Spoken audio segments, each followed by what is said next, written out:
Before I begin my rankings for the best chemistry of 2024, let me tell you about my criteria for judging. Number 1, the two actors must be comfortable with each other and their interactions shouldn't be awkward. The conversations, the body language, the gestures should flow naturally and shouldn't look forced. Number 2, their expressions. The way they look at each other and their subtle touches should show genuine emotions. I should be able to understand the depth of their feelings towards each other even in silent moments. And lastly, the intimacy. Being intimate with your on-screen partner is the best test to judge the chemistry between them, and if either one looks uncomfortable, then the chemistry is just bad. The kisses should be natural and they should deliver the characters' emotions without looking overly choreographed and forced. So with this criteria out of the way, let's see which two actors are at number 15 on my list. I'm still so salty that Aw and Boom didn't get a main lead role in 2025 GMM TV lineup because in my opinion they really deserved it after their performance in VR the series. I'm not even gonna lie to you guys, I tolerated watching VR only because of Aw and Boom, otherwise I would have never even touched it with how cringe and boring it was. Aw and Boom were the only couple in the series that looked in love. Their interactions were so genuine and full of adoration. I really wanted to see an in-depth episode of how they got together because that enemies to lovers storyline was so interesting. But we only got like 6 minutes of that story, which is so sad. Their kisses were so genuine, even the way they looked into each other's eyes with so much love was so real and honest. I really hope they get a series of their own sometime soon. I'm not gonna lie, I was one of those people who always shipped Tar and Barcode together, but to my surprise, I found Tar and Copper's chemistry to be better than Tar and Barcode's. With Copper, I feel like Tar is more unrestrained and carefree. The ease with which they interact with each other looks more natural to me. Tar and Copper were the main reason I enjoyed watching Dead Friend Forever so much. Even though the characters they played were both morally corrupt, their raw and real chemistry made me root for their relationship until the end. Standing at number 13 is GMM TV's Jimmy and C, who appeared together in Last Twilight the series. I think this couple has one of the most natural chemistries I've seen compared to other GMM TV couples. But I've noticed that they're never given any intimate scenes, so I really want to see them get down and dirty in their next series. I think they're very good at capturing that subtle tension between the characters that keep the viewers engaged with the series.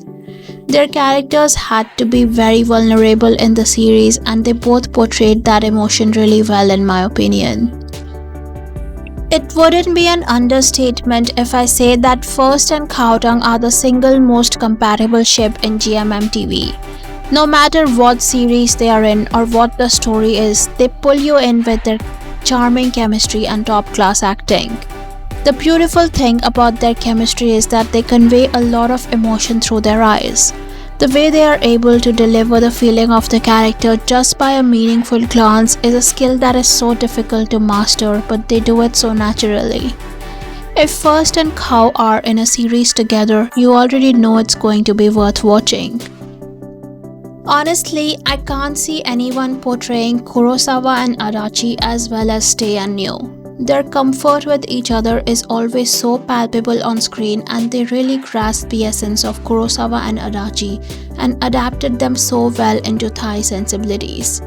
I thought I would never like Tae playing a green flag character like Kurosawa because I was so used to watching him play the bad boy in Kiss Me Again and Dark Blue Kiss. But he absolutely devoured his role as Karan and made me fall in love with his refined and graceful character. I can't wait to see more of Tae-Neu next year too. At number 10 is Billy and Babe, who played the main couple role in The Sign. Let me be very honest here, I was one of those people who really liked Billy and Sang, so I wasn't sure if Babe would be able to match their chemistry. But I'm happy to say that Billy and Babe's chemistry is far more natural and exciting than Billy and Sang's. I think Billy is one of the few Thai BL actors that can create chemistry with everyone. So it honestly should be no surprise that he was able to portray such raw and intense chemistry with Babe. Production quality aside, Billy and Babe's palpable chemistry was one of the major reasons why The Sign became such a huge hit. And I can't wait to see them in their next series because they look perfect for the parts. Call me insane, but I literally cannot get over Taemin and Dovu and that scene from episode 4 of The Time of Fever. I want to watch it again and again and share it with everyone because that scene is the prime example of what yearning looks like, and no other actor has really been able to translate it as well as Taemin did in Time of Fever. All the interactions between Taemin and Dovu were so sexually charged and cinematic that it completely blew me away. Taemin's lingering glances on Dovu always trying to pretend that there was nothing between them but failing. All of it is so fresh in my mind only because of Taemin and Dovu's incredible chemistry.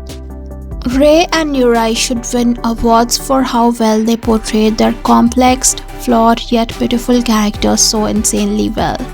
The attention to detail in their work is so well done, like their mannerisms, walking style, the way they speak, the way they held each other, everything was exactly like the manga.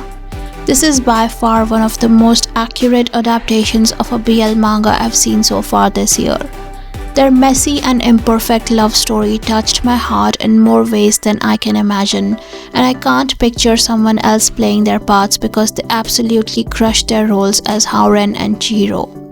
Even without any explicit scenes, I can say that their relationship was one of the most vulnerable and intimate relationships I've seen in Japanese BLs this year. Psylub and Pawn are the best BL couple in that whole Change production company right now. I said what I said. They just know each other and their bodies like the back of their hands, and they aren't afraid to get down and dirty with each other. Their effortless chemistry translates so well on screen, and I think they are the only reason I even watched with Babe Season 1.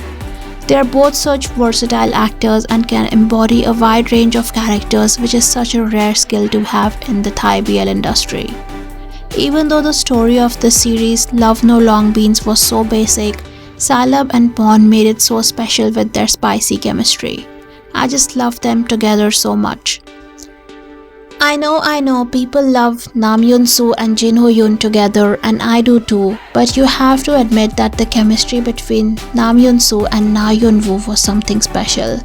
It stood out from all the other men that Yoon Soo was with in the series. They had this unique flow of energy between them that made the scenes between them look so charged and electric. The sexual tension between them was crazy, and it's the reason why I go back and watch those 2 episodes that they appeared together in again and again. The way Yoon Soo's character was so pathetic, vulnerable and pitiful with Yoon Woo was extremely relatable to me, and they are my favorite couple from this series. I was already obsessed with Dao and Off-Road after I saw their performance in Love in Translation last year, but they completely blew me away with Century of Love. Giving such versatile performances as newbie actors is definitely not an easy job to do, but they delivered it with so much ease and comfort.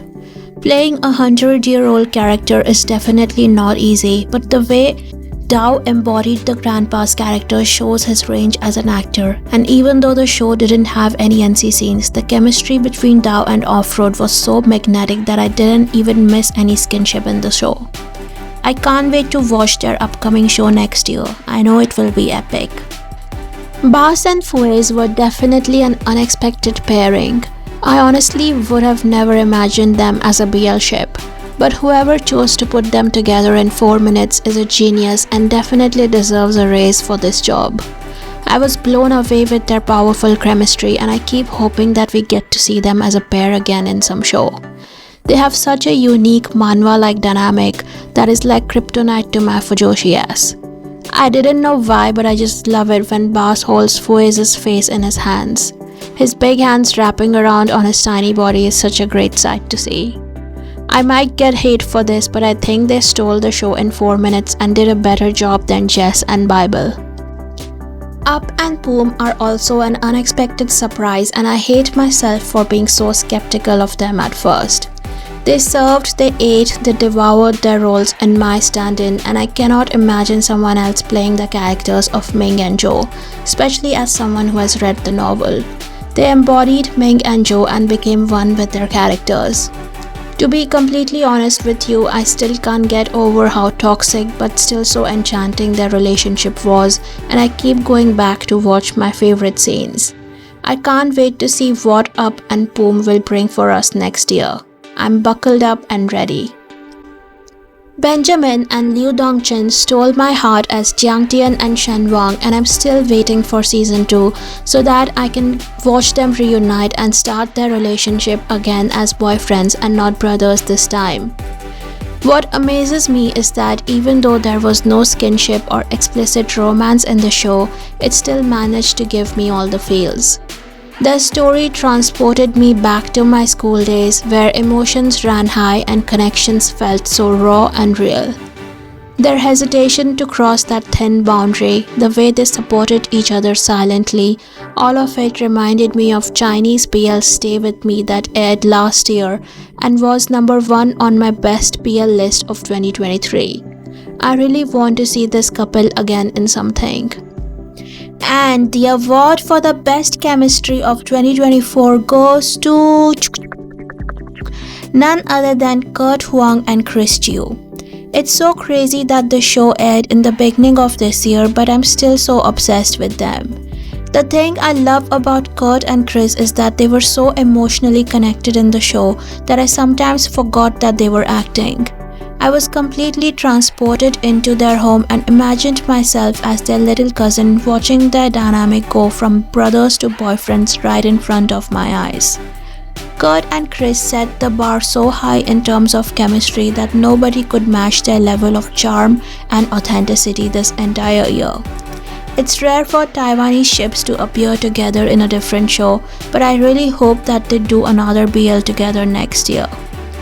So this was my list of 15 BL couples with the best chemistry in 2024. Do you agree or disagree? Give me your top 5 in the comments below. Bye lovelies!